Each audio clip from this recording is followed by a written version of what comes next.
It's time now for The Drive on ESPN Blacksburg, AM 1430, 810, FM 94.1, and live on the web at espnblacksburg.com. It's The Drive on ESPN Blacksburg, and a good evening to all of you. Just after 5 o'clock, I'm Paul Van Wagoner. That guy is KG. Taking your calls at 961-1430. 961-1430. What's on your mind? We'd love to hear from you today. Our 5-star recruit, according to Scouts.com, is Jason Stamm. He's joining us today. How's it going, man? Good, man. I'm glad I got that 5-star ranking from you. Well, if there was a 6-star, dude, I'd give it to you. I'm telling you that right now. I appreciate that. That means a lot, Paul. I think that you are probably one of the elite guys. Now, my question is if you had that 6-star, would you still go to Duke? Well, basketball-wise, I don't know, man. I've always been, I wouldn't say anti-Duke, but I've never been a big Duke fan, so it'd be tough to do.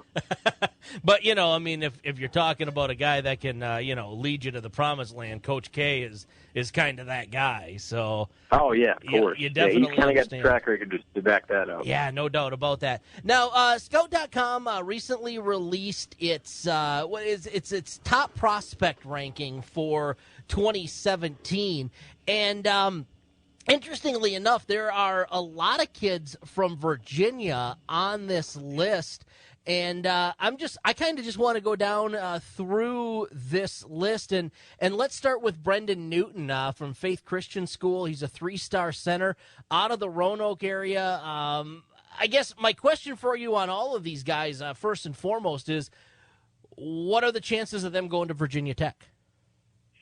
Yeah, they've got a shot at a lot of these guys that moved up in the Scout 300 on the football side of it. They've got, Tywon Garbett moved into the top 300 in the newest rankings. He was 3 stars, so they actually gained a 4th star and moved into that top group. But, yeah, they've got a shot with a lot of these guys. Of course, Devin Hunter is still sitting there at number 4, the big-time in-state target. So if there's anybody in-state, that's who they've really got their eyes on. And you've got a few of the ones kind of scattered through there that I think they've got a pretty good shot with. Some of these guys will be getting to Virginia Tech over the next few weeks. They've got some camps coming up over the next couple of weeks. We'll be seeing a lot of these guys. We've been kind of keeping tabs on who's in, who's out. And there'll be more that we haven't really given a yay or nay either way right now. Mm-hmm. We'll be making their way through. So, it's just kind of waiting to see what they do, but there should be a very big number of high-caliber players on campus at Virginia Tech over the next couple of weeks. Well, and it's one of those things, and we've talked about this before, Jason, is the fact that the biggest thing in any state, whether it be Virginia, it doesn't even matter, is you've got to win those in-state recruiting battles. Now, for Virginia Tech, especially with the way the ACC is blowing up from a football standpoint and has always been huge from a basketball standpoint, is now more than ever, sometimes winning some of those in-state recruiting battles is an uphill battle. Especially when you talk about, like, for example, in North Carolina, which has always been a basketball school, now all of a sudden is really starting to make some noise in football, and kids are starting to look at North Carolina as a potential stop if you're a football player.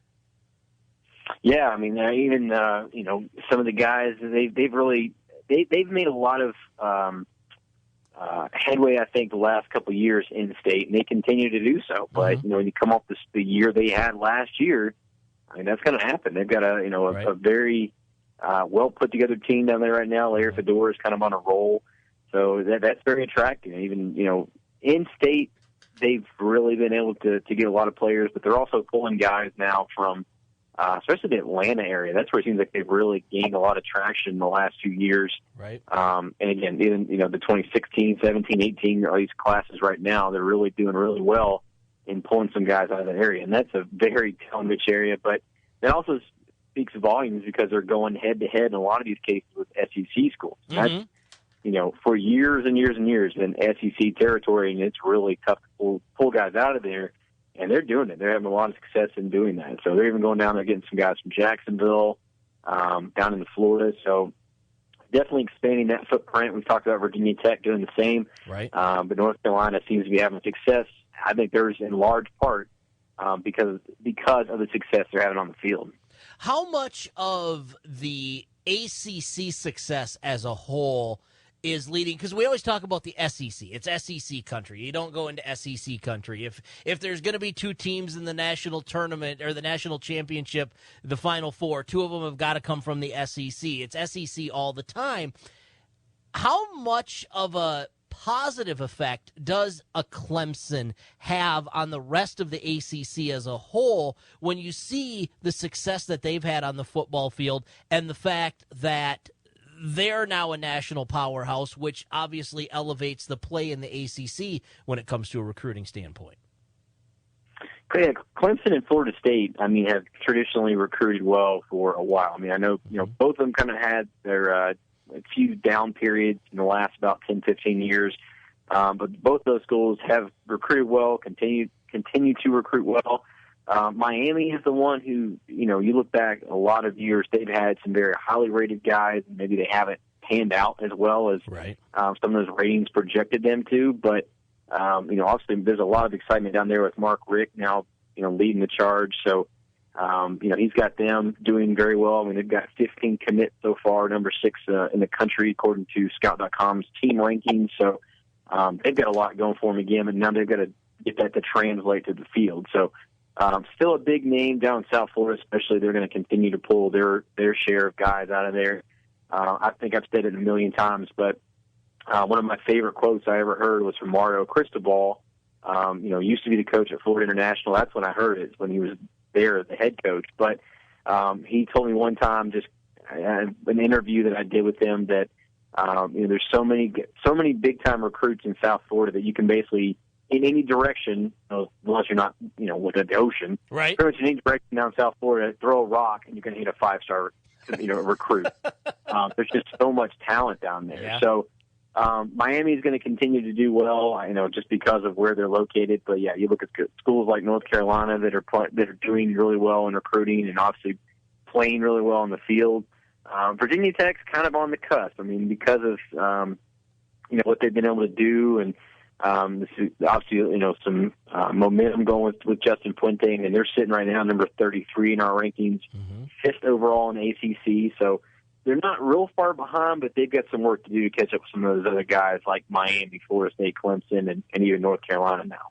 Well, let's switch gears. Let's talk a little bit about basketball recruiting. And I'm looking at the list right here. A lot of players in the Commonwealth. I think probably the top recruit, if I'm looking at this right, is Lindell Wigington with the 2017 class out of Oak Hill Academy.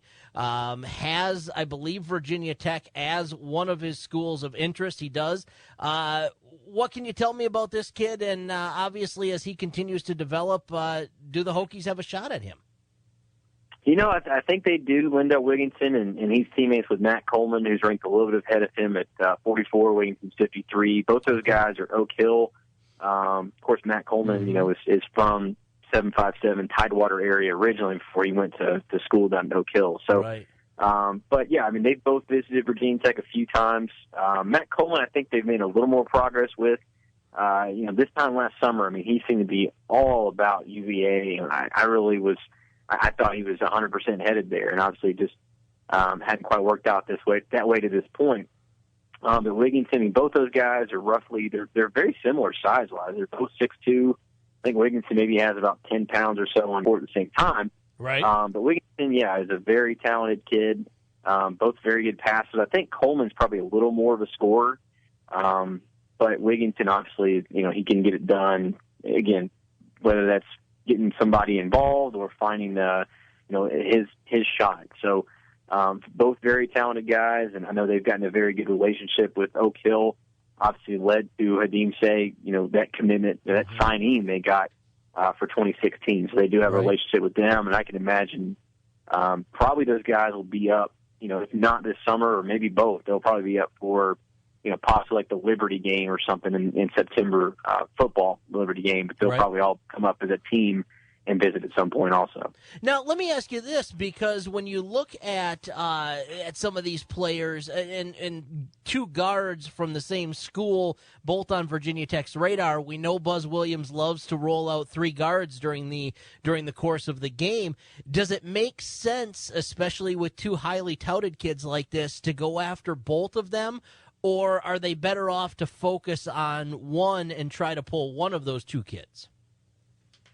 No, I really think, especially when you're talking about a big powerhouse like Oak Hill, you definitely have to go for both. Okay. Oak Hill being right down the road, I mean, they're not going to lay in both. Right. It's very, very minuscule chance that both guys would end up going to, whether it's Virginia Tech or anywhere else, the same school. Mm-hmm. And they're both, will be running a team at some point. They just happen to go to a big powerhouse like Oak Hill right now. But, you certainly have to go for both guys. I mean, they don't necessarily, they're not in dire needs of a point guard right now. I mean, they do have Justin Robinson for a couple of years.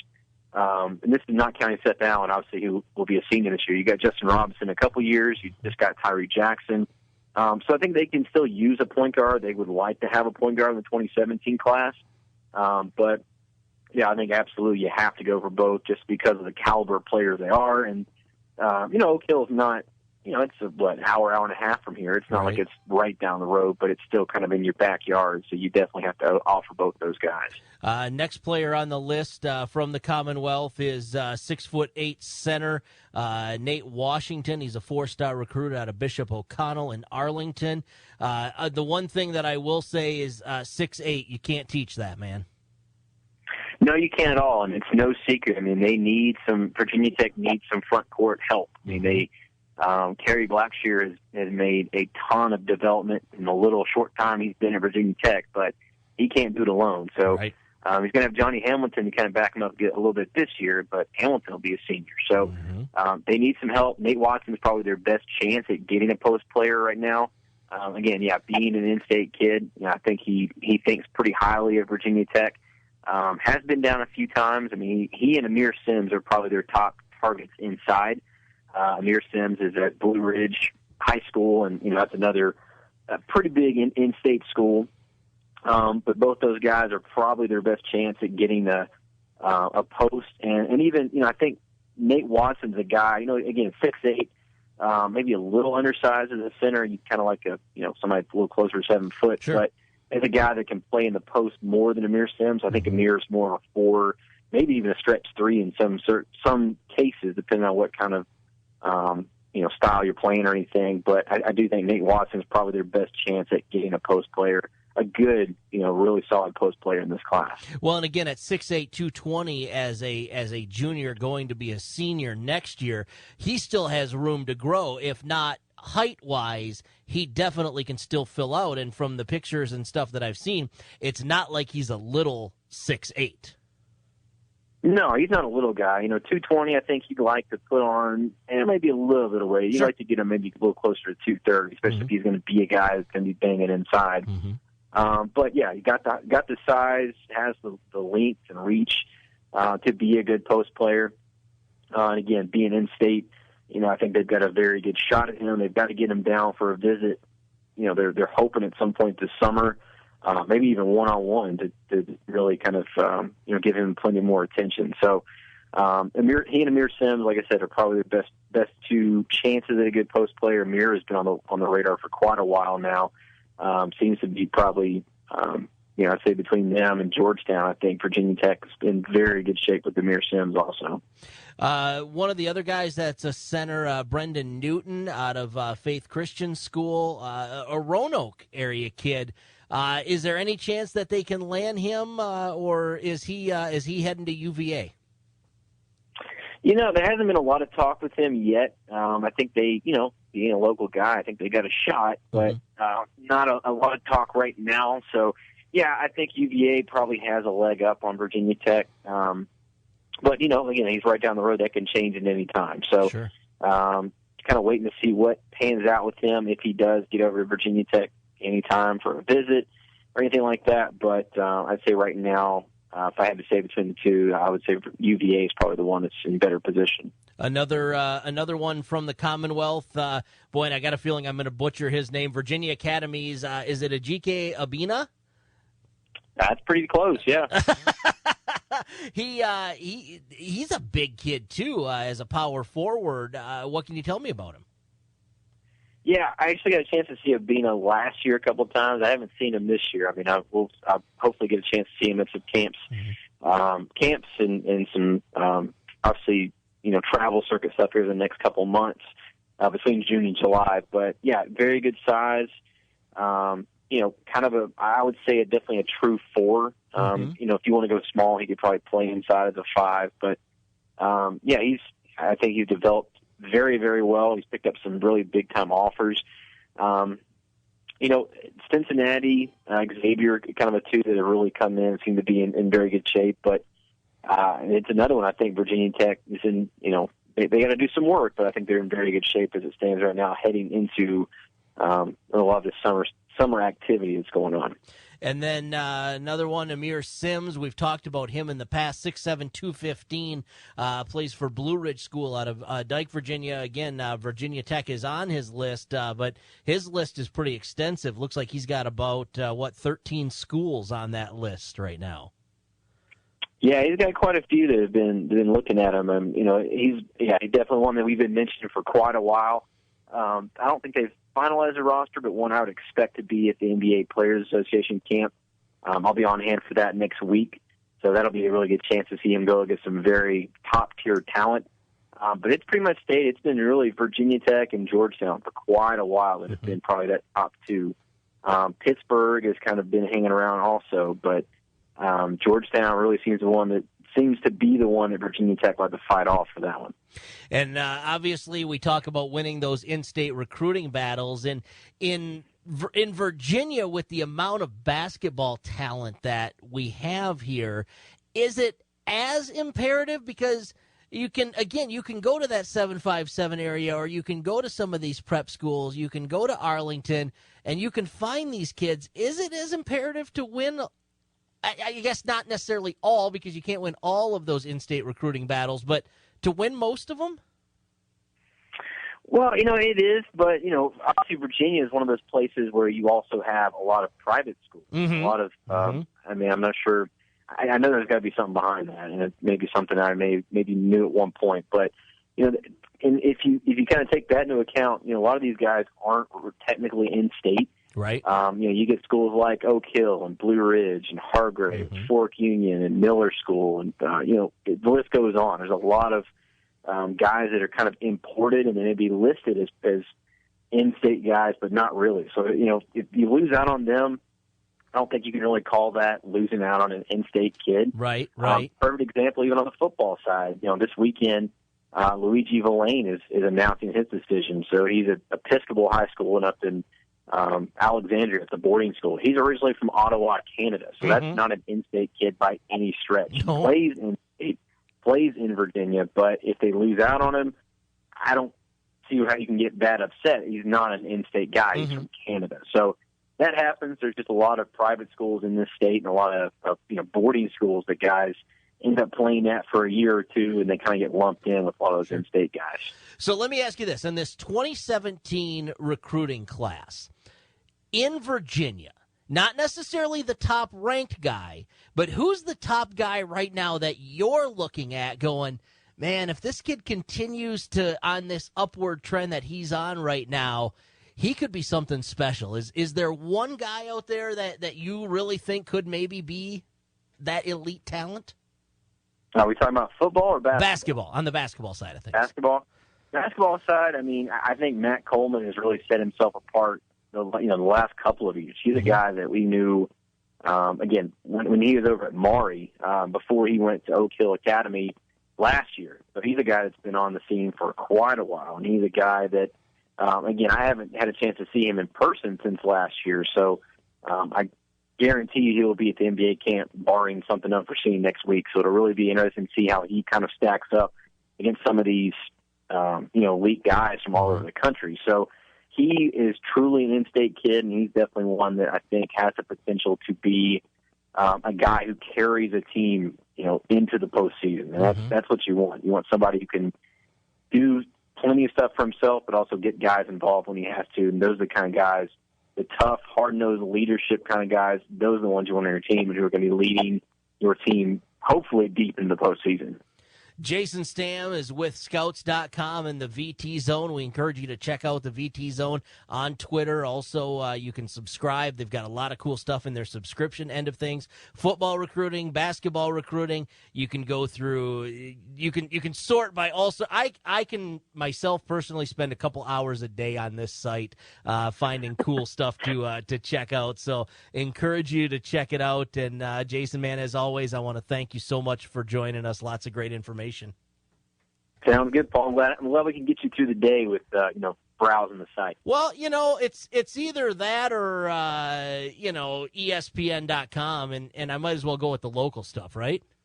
Well, as long as it's not like cat videos, what you were saying, you would be distracted if it wasn't the VT Zone. That's exactly it. Exactly. Take care. I'll see you in Walmart or something real soon. All right. Oh, I'm sure. Thanks, Paul. Right, thanks, Jason. Jason Stamm, Scout.com, the VT Zone. Check it out. We encourage you. Lots of cool stuff there. We'll be right back on The Drive. Hello! You're listening to ESPN Blacksburg, AM